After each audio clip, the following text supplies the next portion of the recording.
Today we are going to start chapter 2 of Gulmohar 4th standard textbook by Louisa May Alcott. The Visit to the Mansion. It is her extract from Little Woman famous novel. Mansion means a large impressive house. Here characters two families in this story. One is poor family. One mother and four children are daughters' names are Jo, March, Meg, Beth, Amy.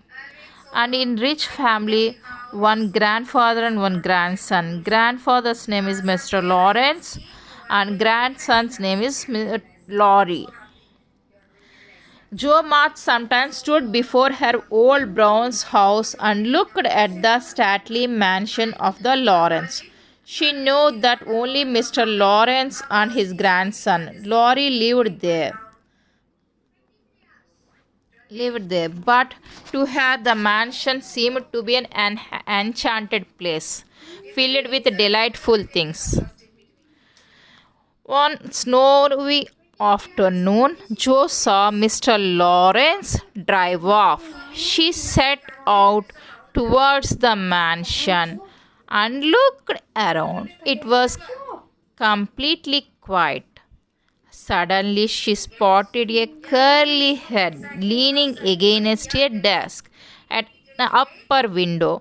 There he is, thought Jo. Poor boy, I will toss up a snowball and make him look out. Up went a ball of snow, and the head turned at once. Laurie peeped out, eyes bright with wonder. When he spotted Jo, he began to smile. Jo called out, "How do you do? Are you sick?" Laurie croaked hoarsely, I have a cold and it is very dull here. Will you come upstairs and talk to me, please? I will ask my mother. Wait. Excited, Laurie flew about to get ready and tidy his room. A little later, there was a loud ring followed by quick footsteps.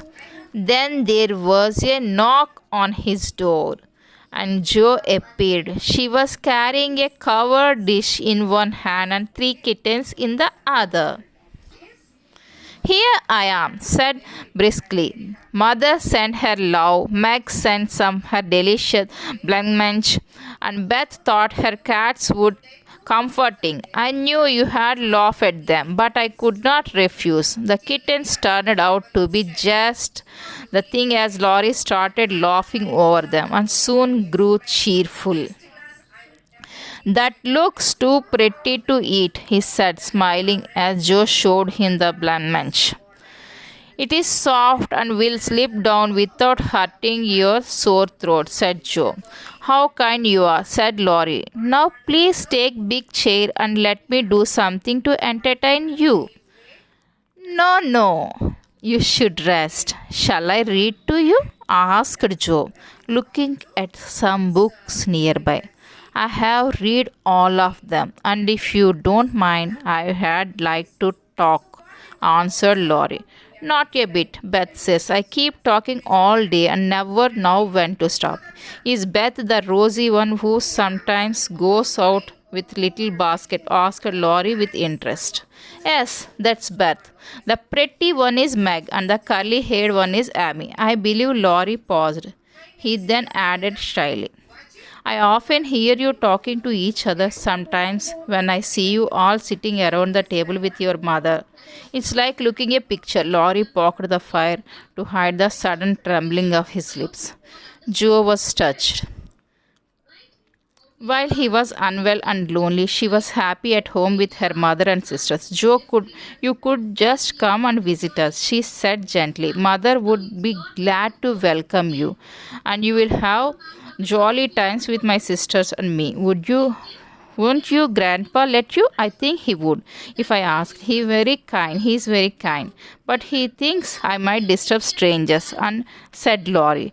We are not strangers, we are your neighbors, and you won't disturb us. Then Joe and Laurie started talking about books. Joe was delighted to find that Laurie also loved books and had read more books than her. If you like them so much, come down to our library, Laurie offered. Grandpa is not at home. Don't be afraid. I am not afraid of anything, Jo replied, tossing her head. Laurie laughed and led her through rooms. He let her examine whatever struck her fancy. At last, they reached the library, where Jo clapped her hands and danced with delight. It was lined with books, and there were pictures and statues, strange little tables, and bronze pieces, and best of all, a great open fireplace with quaint tiles all around it.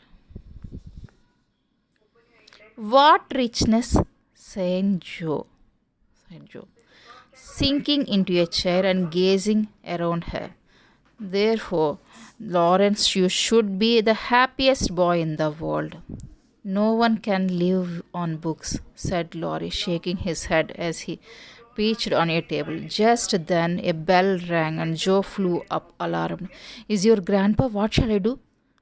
Well, what if it is? You said you are not afraid of anything, remember? Said Laurie laughing. But it was only the doctor who had come to check Laurie. Would you mind if I left you for a minute? Laurie asked.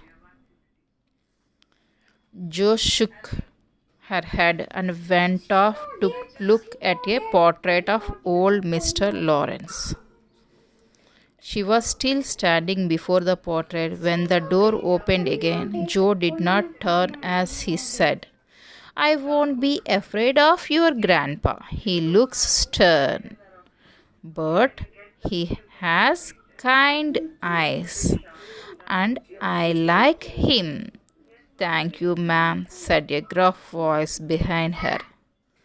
And there, to Joe's great dismay, stood old Mr. Lawrence. Mr. Lawrence is very amused and invites Joe to tea.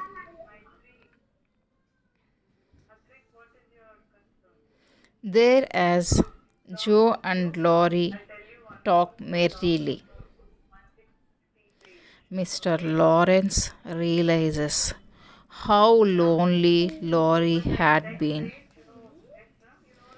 and decide to send him to the March's